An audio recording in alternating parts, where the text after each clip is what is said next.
సుందరకాండ. త్రికూటగిరి. అమరావతిలా గోచరించే లంకా నగరాన్ని చూస్తూ తాను దిగిన త్రికూటగిరి మీద విహరిస్తున్నాడు. ఆ కొండ మీద చెట్ల నుండి జారిన పూలతో నిండిన హనుమంతుడు విచిత్రంగా ఉన్నాడు. 100 యోజనాలు దాటి వచ్చిన ఆయనలో ఈషన్మాత్రం ఆయాసం కానీ క్లేశం కానీ కనిపించడం లేదు. ఇటువంటి విశాల సాగరాలు మరో ఎన్ని అనాయాసంగా దాటగలను అనుకుంటూ నడుస్తున్నాడు. పచ్చిక బయళ్లతో, సుగంధ భరిత పుష్పాలతో నిండిన లతలతో అల్లుకున్న వృక్ష సంతతులతో నిండిన వనాలు చూశాడు. దట్టంగా అలముకున్న వృక్షాలు నిండిన చోట పర్వతం అంతా వృక్షగిరిలా కనిపించింది. ఆ గిరి శిఖరం మీద ఉన్నది లంకా నగరం. అంతటా దేవదారువులు, కర్ణికారాలు, ఖర్జూరాలు, కరవీర, కుంకుమ, దేవకాంచనాలు, ఏపుగా పెరిగిన ఏడాకుల అరటి, విరగబూసిన వేగిస, వావిలి అలా తిరుగుతున్నాడు. వాటి కొమ్మలు కొన్ని మొగ్గ తొడుగుతూ ఉంటే కొన్ని పూల బరువుతో వంగుతున్నాయి. అంతటా వివిధ జాతుల పక్షుల కలస్వనాలు, అక్కడక్కడా దిగుడుబావులు, విశాల సరోవరాలు, వాటి నిండా కమలాలు, కలువలు, కలహంసనాదాలు. లంకా నగరాన్ని సమీపిస్తున్నాడు. చుట్టూ పెద్ద కందకం నిండా రకరకాల పూల తోరణాలు. కోట చుట్టూ బంగారు కాంతులీనే ప్రాకారం. కామరూపధారులైన రాక్షసులు కనురెప్ప వెయ్యకుండా కాపలా కాస్తున్నారు. వందలాది బురుజులపై పతాకాలు, బంగారు లతా తోరణాలు, శరత్కాల మేఘాల వలె విశాలమైన భవనాలు. విశ్వకర్మ నిర్మించిన ఆ లంకానగరం త్రికూటగిరి శిఖరం మీద అలరారు తీరు చూస్తుంటే ఆకాశంలో తేలుతున్నట్టు అనిపించింది.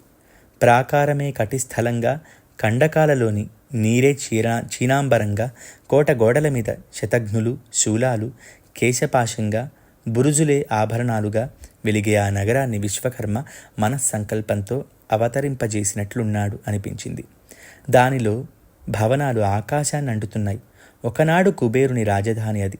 ఖడ్గ శూలపాణులైన రాక్షస వీరులు తమ వాడి కోరలతో అటూ ఇటూ నడుస్తుంటే నాలుకలు చాచి కోడెత్రాచులే కదులుతున్నట్లు అనిపించింది.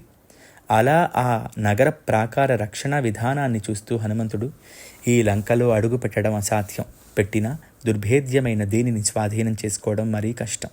ఈ రాక్షసులు సామమార్గాన మాటలతో లొంగరు. దానం ఇక్కడ పనిచేయదు. భేదం అసలే వ్యర్థపదం. ఇక యుద్ధమే శరణ్యం. అయితే వానర యోధులలో సుగ్రీవునితో పాటు అంగదుడు, నీలుడు మాత్రమే సముద్రం దాటి ఇక్కడకు రాగలరు. మిగిలిన వారు ఇక్కడ కాలు పెట్టలేరు అనుకుంటూ కొంతసేపు తిరిగి, ఇంతకు సీతాదేవి ఇంతకాలం ఇక్కడ జీవించి ఉన్నదో లేదో చూడాలి. అప్పుడు అనంతర కర్తవ్యం ఆలోచించాలి. అయితే ఈ విశాల దేహంతో నేను లంకలో తిరగడం మంచిది కాదు. ఈ క్రూర రాక్షసగణం కంటపడకుండా అన్వేషించాలి. దేశకాల పరిజ్ఞానం లేని దూత వల్ల సర్వము వినాశనమే ప్రాప్తిస్తుంది కనుక ఈ నగరంలో జాగరూకంగా సాగాలి. నా అంతవాడు లేడు అనుకునే దూతకు అర్థానర్థ పరిజ్ఞానం ఉండదు. అటువంటి అవలక్షణం నాకు లేదు. ఆ గర్వం దరిచేరితే సర్వం వ్యర్థమే. ఇప్పుడు నేను రాక్షస రూపంతో తిరిగినా వీరు పసిగట్టగలరు. ఈ నగర రక్షణ విధానం చూస్తుంటే గాలి కూడా వీరికి తెలియకుండా కదలడానికి వీలు లేనట్లుంది. ఇప్పుడింకా ఒకటే దారి. నేను బాగా చిన్న శరీరంతో రాత్రిపూటనే ఈ నగరమంతా తిరగాలి అనుకుంటూ ఉండగా సూర్యుడు అస్తమించాడు. హనుమంతుడు పిల్ల అంతా అయ్యాడు. లంకానగరం వైపు సాగుతున్నాడు. రజత కాంతులు, సువర్ణ శోభలు, మాణిక్య దీప్తులు, వీటితో అలరారే 7-8 అంతస్తుల భవనాలు, రంగురంగు కాంతులీనే నవరత్నాల జాలరులతో గవాక్షాలు, ఊహకందని వైభవంతో ఉన్న ఆ నగరం అద్భుతంగా ఉంది.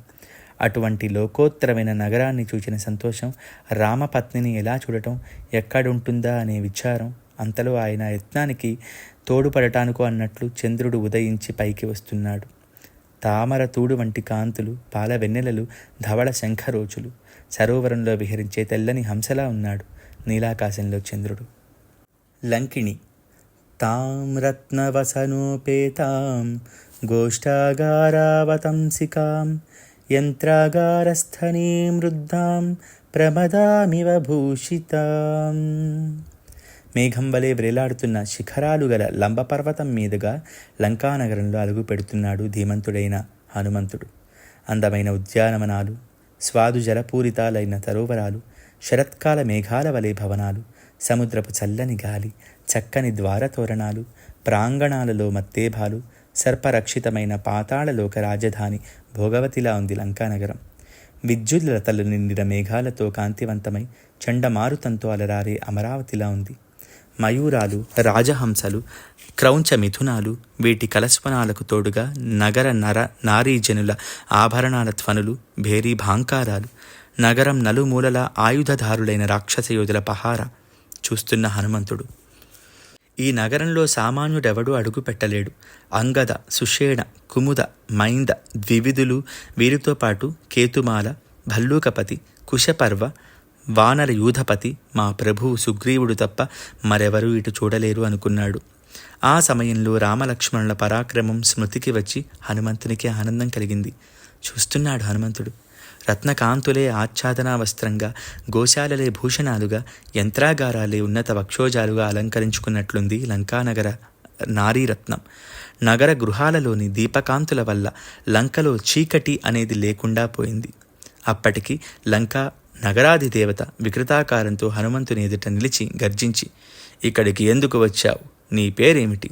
లంకలో అడుగుపెట్టడం నీ తరం కాదు. ముందు నీ ప్రాణాలు పోయేలోగా నీ వ్యవహారం ఏమిటో చెప్పు అంది. హనుమంతుడు, ఈ వికృత నేత్రాలతో పురద్వారంలోనే ఉన్న నువ్వెవరవు? ఎందుకింత అట్టహాసం చేసి భయపడుతున్నావు? నీకు అదేమిటి అన్నాడు. అప్పుడు లంకిణి, మహాత్ముడైన ఈ రాక్షసేశ్వరుని ఆజ్ఞానుసారం లంకానగర రక్షణ చేస్తున్నాను.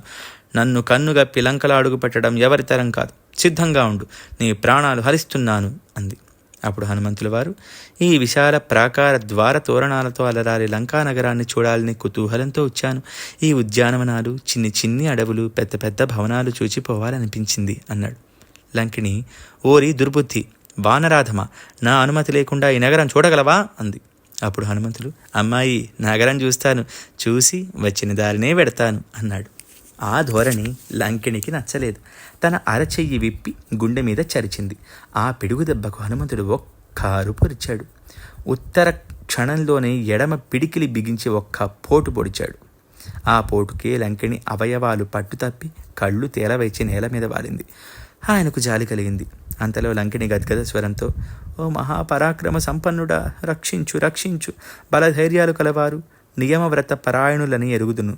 నేను ఈ లంకా నగరాది దేవతను. నువ్వు నన్ను ఓడించావు, నీకింక తిరుగులేదు. ఇది బ్రహ్మవాక్కు. ఒకానొక వానరుడు నిన్ను జయిస్తాడు. నాటితో లంకానగర వాసులకు భద్రం లేదని గుర్తుంచుకో అన్నాడొకప్పుడు స్వయంభూ బ్రహ్మ. అది నిజం. సీతాదేవి కారణంగా ఈ రాక్షస వంశానికి నాశనకాలం సమీపించింది. నువ్వు నిశ్చింతగా ఈ నగరంలో ప్రవేశించి కర్తవ్యం నిర్వర్తించుటకు వెళ్ళు. స్వేచ్ఛగా సీతాన్వేషణం కొనసాగించు అంది. నగర ప్రవేశం. ప్రవిశ్య నగరీం లంకాం కపిరాజహితం కరః చక్రేధపాదం సవ్యం చ శత్రూణాం సతుమూర్ధని. కోట ద్వారాల వంక చూడకుండా ప్రాకారం మీద నుండి దిగుతూ శత్రువు శిరస్సు మీద పెట్టినట్టు ఎడమకాలు ముందు పెట్టాడు. నగరంలో రంగురంగుల పూలతో అలరారే రాజవీధులలో సాగుతున్నాడు. అటు ఇటు ఐరావతాల వంటి భవనాలు, వాటి నుండి నవ్వుల రువ్వులు, భేరీ భాంకారాలు, తెల్లని మేఘాల వలె పద్మాకారంతో కొన్ని, స్వస్తికాకృతితో కొన్ని భవనాలు కనిపించాయి. కాలి అంతెల చప్పుళ్ళు, మువ్వల వడ్డానాల ధ్వనులు, అప్సరసల అందాన్ని అపహసించే రమణీమణులు, తార మంద్ర మధ్యమస్థాయి భేదాలతో మధురంగా గానం చేస్తున్నారు. ఒక్కో భవనం నుండి ఇంకో భవనానికి వెళ్తున్నాడు. సింహ గర్జనలతో జబ్బలు చరుచుకుంటున్న వీరులు, ఉదాత్తానుదాత్త స్వర సంపన్నులై మంత్రపాఠం చేసే వేదవేత్తలు, గొంతెత్తి రావణ స్తోత్రాలు వినిపించేవారు. రాజవీధుల నిండా ఆయుధధారులైన రాక్షస వీరులు, కోటలోని మధ్యప్రాకారంలో చారచర్య నెరిగిన మేధావులు, వృషభ చర్మాలు ధరించిన యజ్ఞదీక్షితులు, జటాజూటధారులు, ముండిత శిరస్కులు, దర్భాయుధధారులు, అగ్నిగుండాలు ఆయుధాలుగా కలవారు, దండ ముద్గరాది ఆయుధాలతో అలరారేవారు, ఏకాక్షులు, ఏకకర్ణులు, లంబోదరులు, భీకరాకారులు, వంగిన ముఖాలవారు, వికృతదేహులు, పొట్టివారు, కత్తులు, ధనస్సులు, శతజ్ఞులు, పరిఘలు పట్టి తిరిగే కవచధారులు, పొట్టి పొడుగు కాని అంత లావు మరీ సన్నం కానివారు, రూపవంతులు, తేజస్వంతులు, పతాక శోభిత ధ్వజదండధారులు, పాశహస్తులు, పట్టిస, అశని, శక్తి, వృక్షాది ఆయుధపాణులు. సాగుతున్నాడు హనుమంతుడు. మంచి గంధం పూసుకొని, సువాసన లీనే పూలమాలలు వేసుకుని, రత్నాభరణ భూషితులై విహరించేవారు గోచరించారు. అంతఃపురం సమీపిస్తున్నాడు. వందల యోధులు పహారా ఇస్తున్నారు. పర్వత శిఖరం మీద ఉన్న ఆ గృహ ద్వారతోరణం బంగారంతో నిర్మించారు. దాని చుట్టూ ప్రాకారాలు, వాటిలో పద్మ సరోవరాలు, మత్త గజాలు, ఉత్తమ జాతి అశ్వాలు, రథాలు, విమానాలు, మృగాలు, పక్షులు, రత్నమాణిక్య కాంతులతో గోడలు, అంతటా అగరుగంధ రూపం. ఇందులో అడుగుపెట్టాడు హనుమంతుడు. చంద్రదర్శనం. వెన్నెలలు విరజిమ్ముతూ ఆకాశ మధ్యానికి చేరాడు చంద్రుడు. గోశాలలో వృషభంలా ఉన్నాడు. సర్వభూతకోటిని ప్రకాశింపజేస్తూ, లోకాల పాపాలు నశింపజేస్తూ, సముద్రాన్ని ఉప్పొంగిస్తూ, భూలోకంలో శోభామయమైన మందరగిరి వలె, ప్రదోషవేళ సాగరం వలె, సరోవరంలో వికసించిన పద్మంలా కనిపించాడు. చూస్తున్నాడు హనుమంతుడు. వెండి పంజరంలో హంస వలె, మందరగిరి గుహంలో సింహం వలె, మత్తేభం మీద ఉన్న మహావీరుని వలె గగన మధ్యంలో చంద్రుడు వెలుగుతున్నాడు. మొనదేరిన వాడి కొమ్ముల ఆబోతుల, ఆకాశానికి పొడుచుకు వచ్చిన శిఖరాలు గల పర్వతంలా, బంగారు పూత పూసిన దంతాలు గల గజరాజులా ఉన్నాడు. రాతి బండనెక్కిన మృగేంద్రం, రణమధ్యంలో నిలిచిన గజేంద్రం, రాజ్య సుఖం పొందిన నరేంద్రుని వలె ఉన్నాడు చంద్రుడు. చీకటి తొలగి కాంతి వెళ్లి విరిసింది. రాక్షసుల మాంసభక్షణ వాంఛ పెరిగింది. ప్రేయసీ ప్రియులకు కోపాలు వైదొలగాయి. వీణానాదాలు వీణుల విందు చేస్తున్నాయి. నారీమణులు తమ ప్రియుల గాఢ పరిష్వంగలను నిద్రిస్తున్నారు. నక్తంచర ప్రాణికోటి రౌద్ర రూపంతో విహరిస్తున్నది.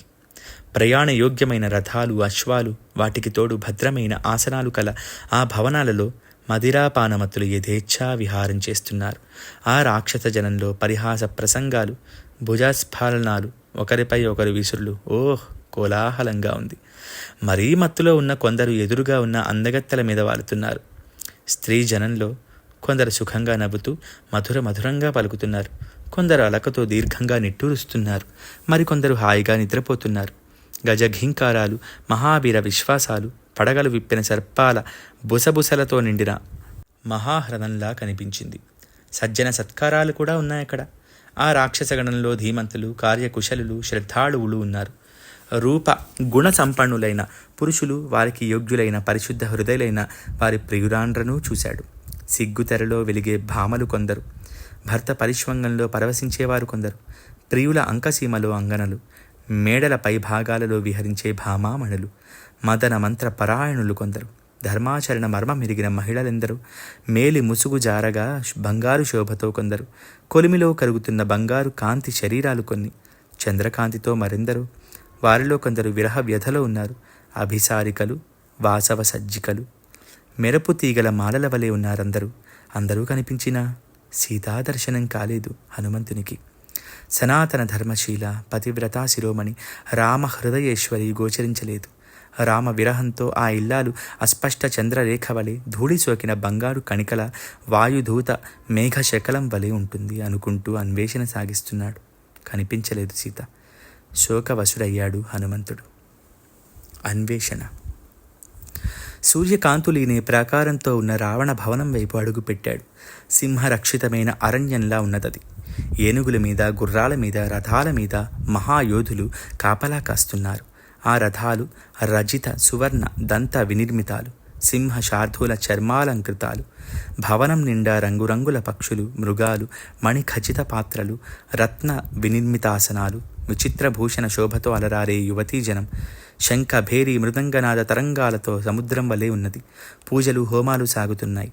ఆ భవన పరిసరాలలో ఉన్న ప్రహస్త, మహాపార్శ్వ్య, మహోదర, విరూపాక్ష, విద్యుజ్జిహ్వ, విద్యున్మాలి, సుమాలి, జంబుమాలి, రశ్మికేతు, సూర్యశత్రు, వజ్రకాయ, వక్ర, సుకనాస, శఠ, వికట, హ్రస్వకర్ణ, రోమస, దంష్ట్రాసుర, ధూమ్రాక్షాది మహాయోధుల భవనాలన్నీ తిరిగాడు. రావణ భవనానికి అల్లంత దూరంలో కాలజీమూతంలా ఉన్న కుంభకర్ణుని మందిరం అంతా అన్వేషించి విభీషణుని సౌధం కూడా శోధించాడు. ఇంద్రజిత్తు ఆవాసం కూడా తిరిగి లంకేశ్వరుని సౌధంలో ప్రవేశించాడు. ఆ భవన ప్రాంగణంలో ఐరావత సదృశ్యాలైన మత్తేభాలు వర్షాకాల మేఘాల వలె ఉన్నాయి. వాటి ఘీంకారాలు మబ్బులు ఉరుముతున్నట్లున్నాయి. శూల, ముద్గర, శక్తి, తోమర ఆయుధధారులై ఎందరో వికృతాకారులైన రాక్షసులు అప్రమత్తంగా రక్షణ భారం నిర్వహిస్తున్నారు. సాగుతున్నాడు హనుమంతుడు. బంగారు తెరలతో, లే ఎండ కాంతితో పాలకీలు, పొదరిళ్ళు, కుటీరాలు, క్రీడాగృహాలు, దారు వినిర్మిత పర్వత శ్రేణులు, వినోద మందిరం, మరొక వంక కేళి విహార భవనం, ఇంకా ముందుకు పోగా మయూర నర్తనాలతో మందరగిరి సదృశంగా ఉన్న సౌధం. ధైర్యశాలురు బలికర్మలు నిర్వర్తించిన పరమశివ భవనంలా ఉన్నదది. ఆ భవనంలోని మణిరత్నకాంతులు సూర్యకిరణాల వలె వెలుగులీనుతున్నాయి. బంగారు ఆసనాలు, మంచాలు, పాత్రలు, అంతటా మధువు, మద్యం నింపిన మాణిక్య కలశాలు. చూడగా అది కుబేర భవనంలా ఉంది. విశాల ప్రాంగణాలు, బంగారు వడ్డానాలు, అందెలు గలగలలాడే నారీరత్నాలు, అంతటా శ్రవఃపేయంగా మృదంగ నిస్వనాలు. సాగుతున్నాడు హనుమంతుడు. పుష్పక విమానం. మహీకృత పర్వతరాజిపూర్ణ, శైలాకృత వృక్షవితానపూర్ణ, వృక్షాకృత పుష్పనితానపూర్ణ, పుష్పం కృతం కేసరపత్రపూర్ణం. సువర్ణ వైడూర్య కాంతులీనే రావణుని భవనం మెరుపులతో, రంగురంగుల పక్షులతో అలరారే ప్రావృట్కాల మేఘమండలంలా ఉంది. వాటిలో ఆయుధశాలలు, ధనురాగారాలు, శంఖశ్రేణులు. విశాలమైన మనోహరములు అయిన గిరి శిఖరాల మీద చంద్రశాలలు, దోషరహితాలు, రాక్షస దేవతా పూజార్హాలు, సువర్ణ శోభితాలు, మయశిల్పి నిర్మితాలు అయిన గృహరాజాలు గోచరించాయి. మహామేఘంలా ఉన్న సువిశాల భవనంలో రాక్షసేంద్రుని ప్రధాన సేనాబలం ఉంది. దానికి సాటి వచ్చే భవనం మరొకటి లేదు. భూమికి దిగిన స్వర్గంలా ఉంది. రత్న శోభలీనుతున్నది.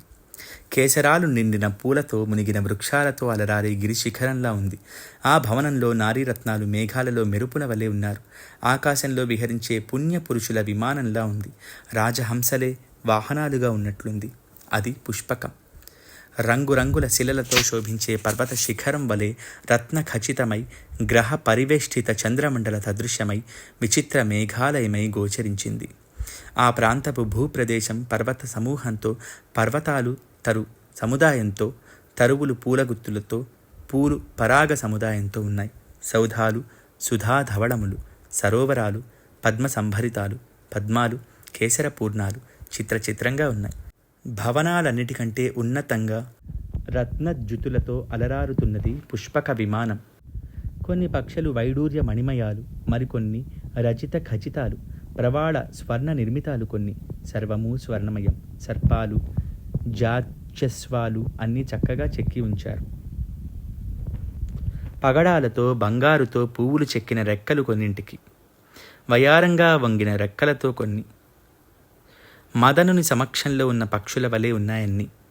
కేసరాలు వీడని కలువలు పట్టిన తొండాలతో గజరాజులు, పద్మహస్తి అయిన లక్ష్మీదేవి స్వరూపం. వసంతకాలంలో వికసించిన తరుశోభతో నిండిన పర్వతరాజులా ఉన్నదది. రావణుని పూజలతో, రక్షణతో అలరారే లంకానగరంలో తిరిగి తిరిగి సీత జాడ దొరకక విచారిస్తున్నాడు హనుమంతుడు. సుగుణ సంపదతో రాముని ప్రియురాలైన జానకీదేవిని అన్వేషిస్తూ పరిపరి విధాల ఆలోచనలు సాగుతున్నాడు ధీమంతుడైన హనుమంతుడు. రావణ భవన మధ్యంలో రత్నశోభితము, సువర్ణ గవాక్ష సంభరితము, గగన సంచార యోగ్యము, అప్రతిమానము అయిన పుష్పకాన్ని చూస్తున్నాడు. ఏకాగ్రమైన తపోదీక్షతో కానీ దాన్ని నిర్మించలేరు. అది మన మనస్సుని ఊహను అనుసరించి సాగిపోగల శక్తి కలది. వాయువేగంతో ప్రయాణం చేయగలదు. మహాత్ములు, శ్రీ యశో విరాజితులు, పుణ్యవర్తులు అయిన దేవతల భవనంలా కనిపిస్తున్నది. శరత్కాల చంద్రుని వలె ఉన్నది. దర్శన మాత్రంచే మనసుకి ఆహ్లాదం కలిగిస్తున్నది. చిన్న చిన్న శిఖరాలతో నిండిన గిరి శిఖరంలా ఉంది. మాంచి తిండి పుష్టి, తీవ్ర గమనము, విశాల నేత్రాలు కల గగనచారులైన రాక్షసులు దాన్ని పరిరక్షిస్తున్నారు. వసంత సుమశోభతో వాసంతాధిక మనోహరంగా ఉన్నదది. సుందరకాండలోని 2, 3, 4, 5, 6, 7, 8వ సర్గలివి.